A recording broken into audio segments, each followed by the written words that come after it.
ठाण्यात भाजप आणि शिवसेनेतील अंतर्गत मतभेद पुन्हा एकदा उफाळून आला आहे। उपमुख्यमंत्री एकनाथ शिंदे आणि भाजप आमदार व वनमंत्री गणेश नाईक यांच्यात एकमेकांवरती आरोपांच्या फैरी सुरू असताना ठाण्यातील गडकरी रंगायतांमध्ये वनमंत्री गणेश नाईक यांचा जनता दरबार घेण्यात आला आहे। दरम्यान गडकरी रंगायतांमध्ये झालेल्या परिवहन विभागाच्या कार्यक्रमास भाजपाचा एकही नेता उपस्थित नव्हता। वनमंत्री गणेश नाईक यांनी देखील दांडी मारली होती।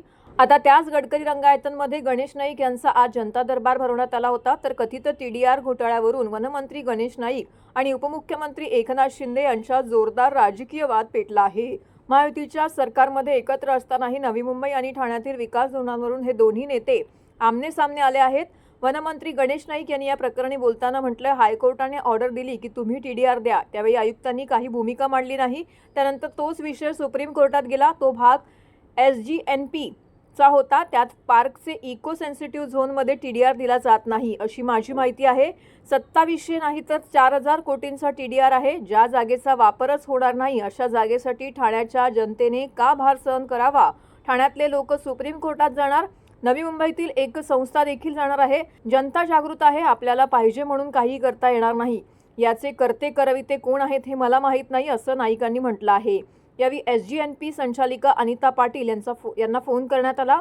वनविभाग अधिकारी यांनी माहिती देताना म्हटलंय की आम्ही पूर्ण प्रयत्न केले, पण TMCने आधीच टीडीआर प्रोसेस पूर्ण करून न्यायालयामध्ये सादर केली होती।